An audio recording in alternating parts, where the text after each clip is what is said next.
We start tonight with the delicate balance, the sensitive aftermath of the deadliest shooting in Bay Area history, and the new information released just today about the gunman. We will use his name sparingly, Sam Cassidy, seen here walking between the buildings in the midst of his massacre 15 days ago at that VTA rail yard in San Jose. I've talked to several family members and friends of the 9 victims in the last couple of weeks. They have told me various accounts of Cassidy's hatred for the VTA. Tonight, we have the VTA's account of this gunman. The VTA releasing some of his personnel file. During his 20 years working at VTA, they say there were 4 separate incidents that resulted in discipline. 4 separate incidents. All of them happened in the past 2 years. Take a look. July 2019, sent home for 2 days without pay for insubordination. VTA says he refused to follow company policy when he signed out a 2-way radio for his job. January of 2020, Cassidy and a coworker got into a verbal altercation. An unnamed coworker said they were scared of Cassidy, and if someone was to go postal, it'd be him. The investigation ultimately found nothing else in Cassidy's history that supported that claim, so the case was referred back to his department manager. October 2020, Cassidy refused to attend a mandatory CPR class, citing COVID concerns. It wasn't resolved. And the final incident last November, Cassidy inappropriately used the 2-way radio, and then he left work without permission. So 2 things to point out here. The VTA making public the 4 incidents we just outlined, but we wanted to go deeper. VTA also releasing more than 200 pages of documents from the gunman's personnel file. 200 pages is a lot. Let's bring in our senior investigative reporter, Stephen Stock, who poured through those pages. Stephen joins us now. We're also joined by Mike Linninger. He is the workplace safety consultant and a former San Jose cop. Gentlemen, nice to have you both on the program. Good to be here. Stephen, let's start with you. 2 biggest things. I know there's a lot that stood out here, but 2 biggest things that stood out to you when you reviewed these 200 pages in the last couple hours. Well, those pages, a lot was redacted, but we were able to sort of piece together a timeline, and I can tell you it's more than just 4 incidents. We found 12 other incidents, at least another dozen incidents, and it all sort of builds up to this sort of anger. In fact, the latest incident was just February of this year, just a couple of months before that mass shooting. So it does show that he's been essentially disobeying orders, not signing documents, and being very, very confrontational with his supervisors. Okay, Mike Linninger, former San Jose cop. You are that safety consultant now.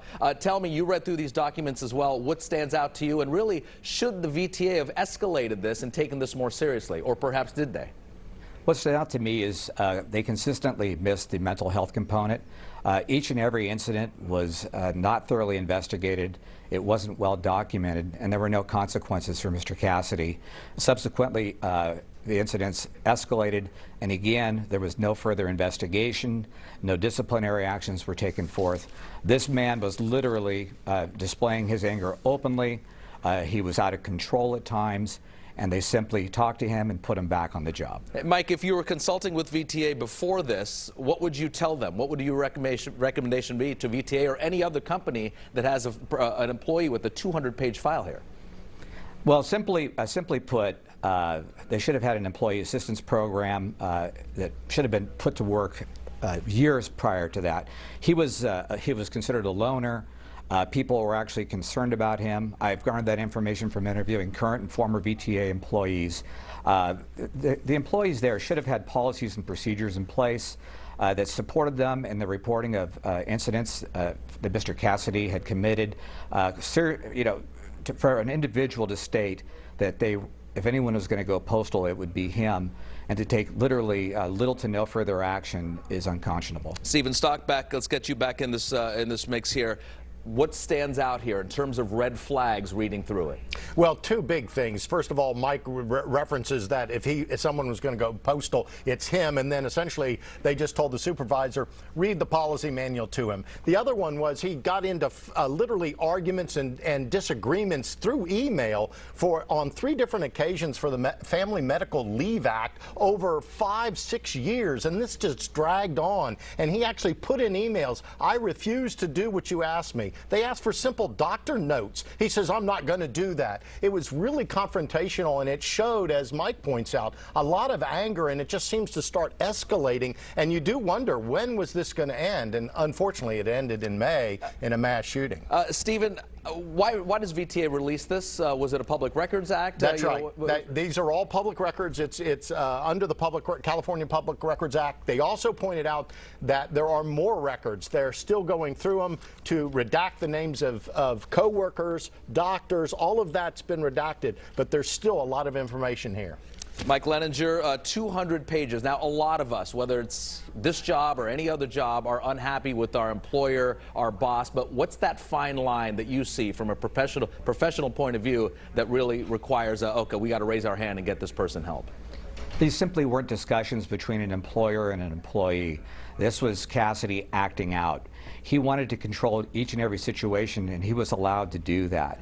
The anger became more readily apparent and escalated substantially to the point where in February he had another incident. And again, please keep in mind that none of these incidents resulted in discipline. He was simply spoken to. The mental health component here is critical. He was literally displaying red flags consistently for quite some time, and literally, at least according to VTA documents, nothing was done to address that. Is SJPD, in your previous life as a police officer, how do they review this? What do you think? It would have been incumbent upon a detective or an officer in the field to meet with the management at the company and say, you know, let's take a look at this. Let's look at the issues that you have and what you can do to make this a safer place.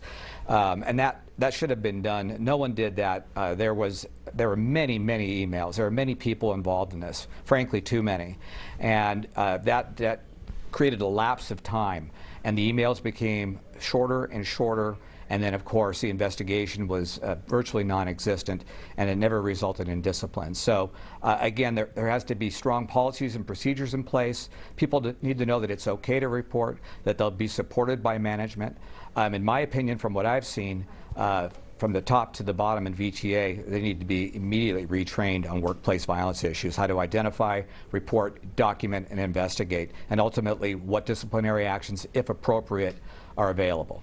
Mike Leninger, thank you for your insight. Stephen Stock, for you as well. And we should note, we did reach out to VTA. They did not have any response in terms of our reporting for this story tonight. Now, we want to say that we continue to report the aftermath of this shooting.